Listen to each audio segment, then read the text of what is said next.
Hello ladies and gentlemen, this is Blue Maxima and I'm here checking out Nurse Love Addiction.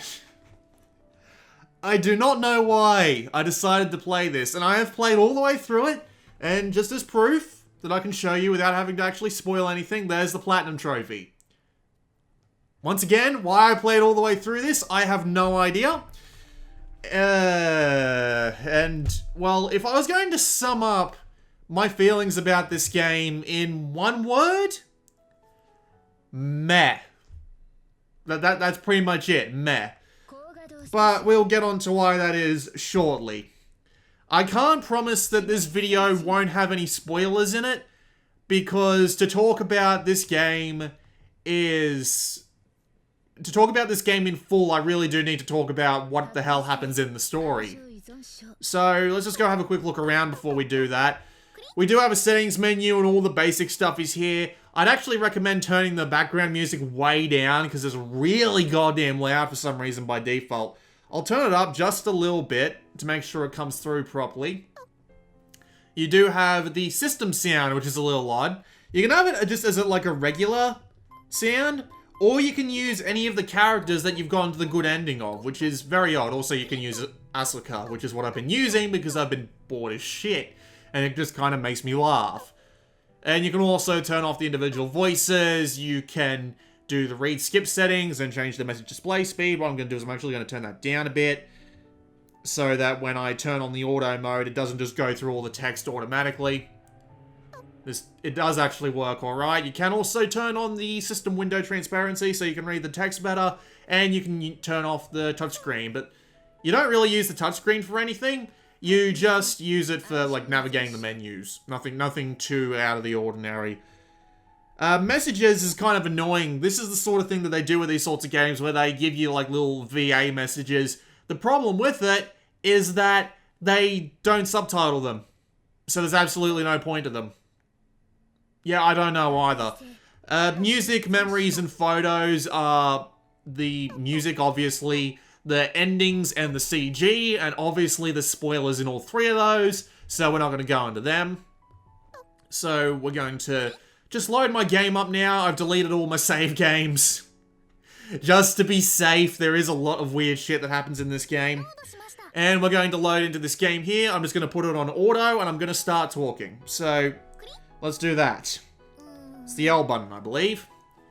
So, let's start talking about this game. Nurse Love Addiction sells itself as a sort of slice of life drama with a bit of, like, nursing snuck into it. All the characters are nursing students except for one who's the teacher, and it's also a love story. So, you know, they might fall in love with each other and do weird things to each other, which is guaranteed because it's fucking Yuri, of course it is. And that's all well and good. That would be all well and good if that's how it actually went down, but I'm not going to say anything about that sort of thing just yet. The entire, like, first 2/3, first 3/4 of the game is just a straight line, though. And the straight line is literally just slice of life. It doesn't even get that deep into the nursing stuff, which is kind of annoying, because the description kind of makes out that the whole nursing life and death thing is going to be a big part of it. But in the grand scheme of things, it really isn't. The majority of the stuff they talk about with the nursing and stuff is... It's just, what's the word I'm looking for? It's just slice of life, but using the nursing stuff as a backdrop. It doesn't really get that deep into it, which is kind of disappointing in the grand scheme of things. And I'm not entirely sure what they were going for there, but they just kind of made it so that the nursing stuff is just there to tell, well, not so much to tell jokes, but to just be part of the slice of life stuff. It doesn't really get that deep into it. The most you'll hear about the nursing stuff is the Nightingale Pledge, and I don't even know if that's a real thing. I should have googled that before I did this video. But, yeah, it doesn't really get that deep into it. It just uses the nursing stuff as a bit of a thing going on to, just, you know, tell the story about the girls' lives. And you don't actually get to hear that much about the girls' lives either. Throughout the entire game, I just kind of had a problem with, just getting a bead on what most of the character's character is. I mean, there's some pretty surface level stuff going on, but I mean, it doesn't really tell me that much about them, except maybe one particular case, but even then, it's just a bit lightweight. It feels more like it's the events driving the plot and not the characters, I guess is what I'm trying to say. And considering this is a visual novel, where the events usually aren't, well, not so much that interesting, but when you're playing a visual novel, you kind of want the characters to be fleshed out as much as possible, and this game doesn't really feel like that it does that. So it just kind of coasts on a series of one after the other slice of life situations for ages, and it doesn't really do that much for me. I gotta say, the whole story and all that, it just, at least in the first few bits of the game, just it doesn't really do that much for me. Considering that I usually like this sort of thing. Well, not so much like, but I tend to watch more of this than I would tend to admit to. I've watched a fair bit of anime that's based around slice of life, and I can't really rank this up in high quality slice of life because I've seen so many of them. The only one I would rate this above is something like Gabriel Dropout, and Gabriel Dropout was one of the most boring, bloody things I have seen in a while, and that's kind of bad. There's a bunch of other things as well, but I don't really want to get too deep into it because I'd basically be telling you about the entire bloody game, and I don't want to go into the spoilers just yet because we're barely 10 minutes in. So what else is there that I can talk about? I mean, there's the art and the voice acting, and the art isn't too bad. It gets a little bit weird from time to time, but again, we'll get into that. And the voice acting is alright. That's pretty much all I've got to say about it. It's very average, slightly above average, but nothing too special. I eventually just ended up starting to skip it. I wasn't really enjoying listening to it anymore, so I was just tapping the R button to get through everything as fast as humanly possible, because the R button is a skip button. There is a quick save and a quick load function. You do have 8 pages of saves, which is kind of unnecessary. This game isn't particularly complicated with its routes.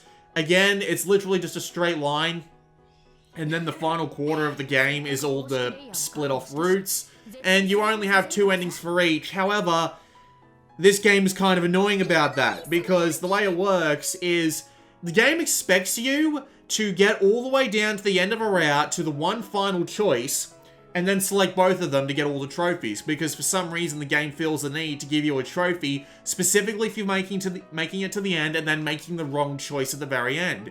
But you can make the wrong choice beforehand and lock yourself into the bad route, so you need to get it exactly right in order to get to the end of the, in order to get all 3 trophies for every character. Really annoying shit. Now, I admit that I played this game with a guide, and playing it with a guide does make this problem pretty much trivial, but at the same time, if you are the sort of person that likes going through this sort of game, well, there's your warning about how it works.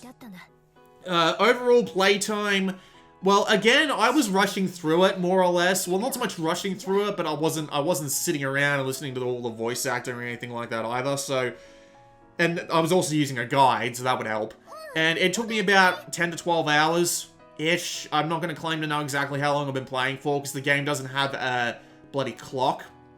So I can't give you an exact amount of time on that, but 10 to 12 hours sounds about right. To get to the end of your first run is probably anywhere between 6 and 8. But then again, this is if you're being clever with the saves, but the game does have a skip function, so it's not like you have to worry about waiting for ages in order to get to the end of the plot again.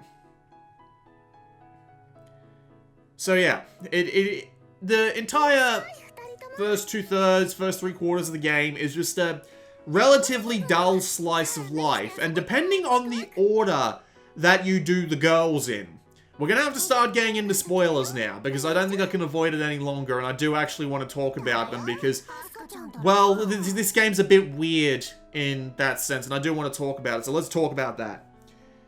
The order you do the girls in might actually determine how you enjoy the story, because there is a few things that can happen that might not make sense without context from the other routes, which is a little odd.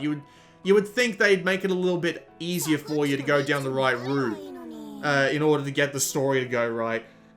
So, the first route that I went down was Kaid's route. Kaid's. I know how to pronounce it, but I can't remember, which is funny. But her route, the teacher's route, has absolutely nothing to do with the other 3 routes, which is really, really strange. It stays the slice of life route with a little bit of like lesbian, with it bringing out the lesbian overtones, I should say. It brings them out pretty heavily, but it doesn't really follow the rest of the routes. In fact, the teacher route is basically just isolated. I'm starting to think that the teacher route was a route they added in as part of like an expanded port of the original game. I'm thinking that's what it's got to do with it, because it has absolutely nothing to do with the rest of the plot otherwise. And it just makes you feel really bored, because I was half tempted to stop right there and be like, well, this is what I think of it. I have finished one of the routes, and I do know this is how it happens. So, yeah, I don't think this is a very good game. But, I'm like, well, judging by the guide that I've just picked up and read, the game isn't really that long, so maybe I can just pop back out and spend another day going through the rest of the routes.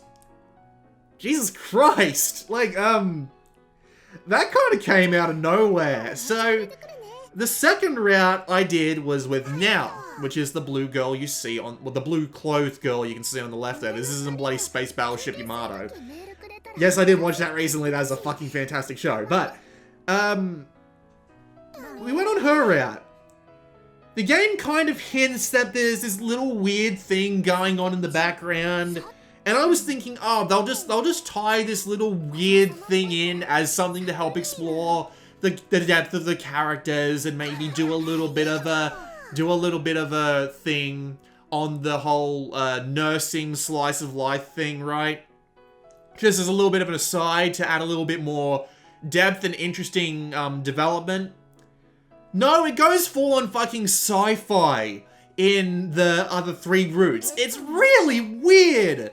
Like, I'm gonna have to tell you Now's route entirely. So basically the idea is, Now turns out to be a fucking science experiment with absolutely no name. It turns out Asuka has no fucking memories, so she ends up, but back in the time when they were in the facility together, which is a thing, she named her, and this turns into this huge fucking thing about there being a revenge story going on in the background, where they're trying to figure out what the bloody hell happened. Everybody's, now is trying to keep Asuka from not remembering, the other 2 are trying to get her to remember, and it ends up turning into some really weird fetish shit, like vomit eating, and bondage, and wax candles and shit. I don't even know.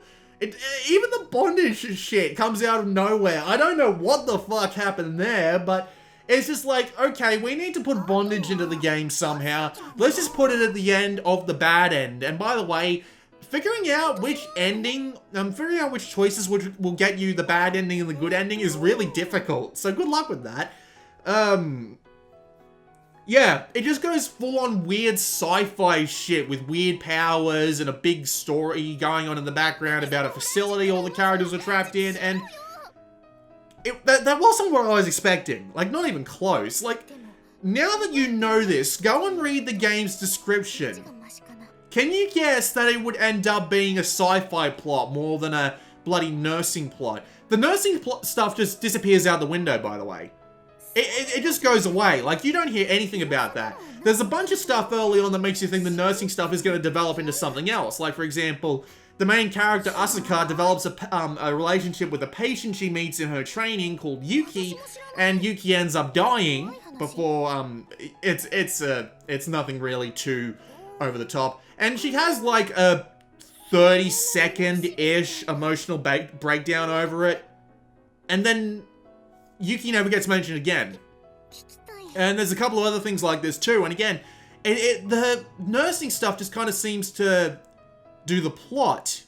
Just to serve the plot of the slice of life that immediately turns into sci-fi at the end. And it's really, really fucking weird that it doesn't go anywhere. The nursing stuff just does not go anywhere.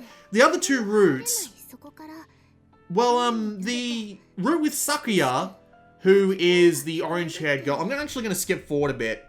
I'm going to skip forward to the beach scene so you can hear their voice actors and stuff too. The beach scene should be... Oh, no, never mind. Hang on. I'll auto-play this. But yeah. It's... What's... How do I put it? It's definitely not what I was expecting. Saki's plot. Second girl from the left. It's a whole spiritual thing where she's got the spirit of her dead sister inside her, except it turns out to be the other way around, and she's actually the sister's body. There was some organ transplant and some spirit transplant shit, and it's about as weird as the goddamn fetish fuel that's going on over there with Now on the far right. And it doesn't really go anywhere either. And then there's Itsuki, who turns out to be working for the old remnants of the laboratory, and you end up getting kidnapped, she saves you, and yeah, it just... Again, all the nursing stuff just goes out the window, all the character development goes out the window, because everyone is revealed to be someone completely different to who they were before. And Asuka herself is really strange, because she doesn't really seem to be like a Yuri girl. Like, one of the first scenes she has her reacting not so much violently, but at the same time, not exactly in the way you would expect from seeing orange hair and green hair girl kiss because they're lovers as part of the initial part of the plot. And her sudden personality changes depending on what girl you pick to ride out the end of the game with, no pun intended, I apologize, the change is just so sudden, and it really makes her personality just as questionable as all the others, and it just doesn't work. It really doesn't. I didn't feel anything about any of these characters by the end. Except maybe Kaide, which is the teacher, because Kaide doesn't really change that much. Her plot makes sense. It fits in with the whole nursing side of things, and it actually does work out pretty well. I'm not going to spoil how that one turns out, because it's completely different to the rest of the plot. But I gotta say, the rest of the plot just, like, I just thought of a good comparison right now, which I didn't think of beforehand. Has anyone ever seen the movie Hancock? It's a movie starring Will Smith where the first half of it is just like this superhero comedy film where he's a washed up superhero and he's just trying to get himself back on his feet and actually go back to trying and helping people again. And he starts out as a bit of a drunk and all that, but that just, yeah, it goes on for a little bit. But then pretty much straight at the halfway point of the movie, there's a sudden twist, and everything turns around into like a serious drama film with all of the stuff that was previously in the film just thrown out the window. That's exactly what this game feels like. Like, without a shadow of a doubt, that is what Nurse Love Addiction feels like. It doesn't even feel like it has anything to do with the Nurse Love Addiction title anymore. It feels like it completely changes after that. And just, I mean, it doesn't work. It really doesn't work. I do not think that the plot is any good. I don't think that it is worth your time just because of how sudden a change it is, how suddenly all the characters change, and the initial promise of being like a sort of slice of life Yuri romance story with a lot of nursing and stuff going on in the background. It just, no. It doesn't deliver on what it promises, and it's just not that good. The whole sci-fi thing, it isn't that good. The revelations about all the characters just come out of nowhere, and it doesn't really make any sense.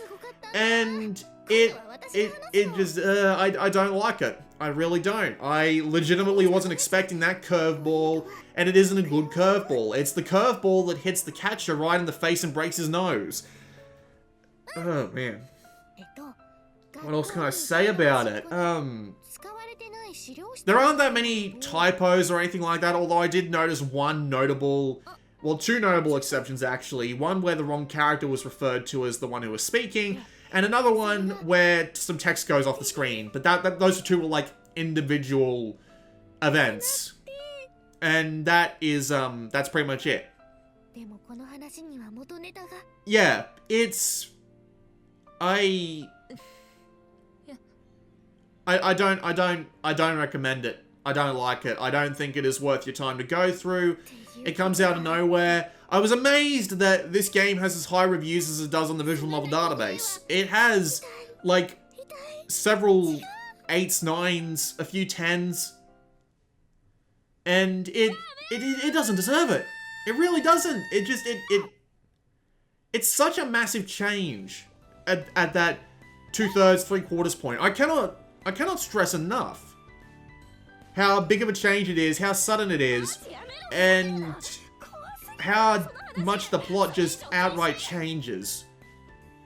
And I don't really know. It kind of feels like it's trying to pull a Zero Escape, but it can't really pull that off. It really can't. It's just, yeah, I find it really hard to recommend just because of how this works.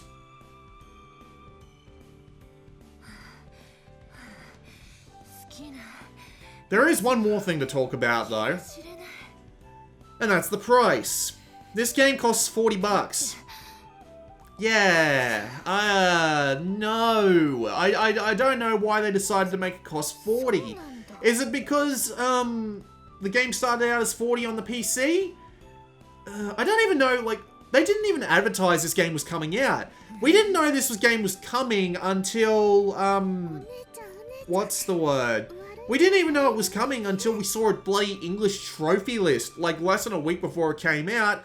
And then it launched on both PlayStation stores, and I didn't even know it launched on the American PlayStation store until someone told me, because it didn't come up on the new releases, because any release that doesn't happen on the Tuesday doesn't show up in the new releases until the next Tuesday, because of course it doesn't, because it's bloody Sony we're talking about here. So Degaka, who published this and who published Darius Burst, they didn't put any advertisement or effort into this whatsoever as far as I'm aware. I could be wrong. I don't follow them, but I'm on r/Vita a lot, and usually when something gets announced for Vita people, it turns up there, and the only reason I found out about this game is because the trophy list showed up, and that showed up on r/Vita, so I really don't know what they were attempting to do. And you know what the worst part is? This game had launched the same week as the Steam Summer Sale, for those of you watching this video in the future. And you want to know how much it costs in the Steam Summer Sale? 20 bucks. You want to know how much it costs? Well, I already told you how much it costs on the Vita, but yeah, full on 40. Like, no discount or anything. Kind of insulting, actually. But yeah, I'm gonna stop it right here. I don't think there's any need to continue on. You've heard a bunch of the voice acting and all that. And seriously, like, that whole scene right there really was pretty representative of what the first three quarters of the game are. And obviously, I'm not gonna go playing through a bloody spoiler section of the game.